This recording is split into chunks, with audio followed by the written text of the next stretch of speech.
University की सबसे बिगड़ी, मॉडर्न और स्टाइलिश लड़की थी, और मैं यहाँ ठहरा देहात का देसी लड़का। इससे कोई भी लड़की बात करना भी पसंद नहीं करती थी। वो बिगड़ी हुई लड़की एक लड़के से प्यार करती थी। उनकी मोहब्बत के चर्चे पूरी यूनिवर्सिटी में थे।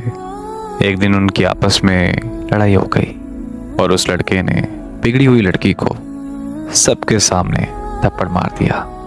मुझे पता नहीं क्या हुआ और मैंने उस लड़के को बहुत मारा, और फिर यूनिवर्सिटी के ओनर ने बाद में हमारी सुलह करवा दी। फिर वो बिगड़ी लड़की ने मुझे दोस्ती की ऑफर की और हम अच्छे दोस्त बन गए। हमारी दोस्ती इतनी पक्की हो गई थी कि उसके खानदान में भी मेरा आना जाना हो गया था।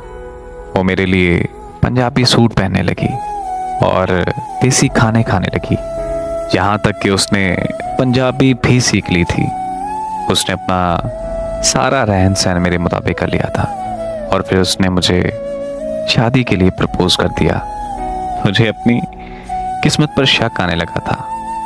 फिर एक दिन मुझे घर से कॉल आई। मैं जब अपने गांव गया तो पता चला कि मेरे भाई को कत्ल कर दिया गया है। मुझे गुस्से में कुछ समझ नहीं आ रहा था और मैंने अपने भाई के कातिल को गोली मार दी और मुझे जेल हो गई। मुझे जेल में 1 साल हो गया था, पर वो मुझसे कभी मिलने नहीं आई थी और मैंने भी दिल को तसल्ली दे ली थी कि वो भला एक कातिल से कहाँ मिलने आएगी। फिर मेरे घर वालों ने मुद्दाई पार्टी को पैसे देकर मुझे छुड़वा लिया और मुझे घर आकर पता चला कि मेरी 2 दिन बाद शादी है और शादी भी उसी बिगड़ी लड़की से है। फिर उसकी मुझे कॉल आई और वो बहुत खुश थी। उसने जेल ना आने के लिए सॉरी बोला।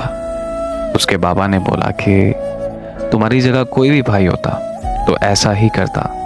उस बिगड़ी लड़की की मोहब्बत देखकर मैं तो हैरान होकर रह गया। मुझे तो यकीन ही नहीं आ रहा था कि कोई किसी से इतनी मोहब्बत भी कर सकता है।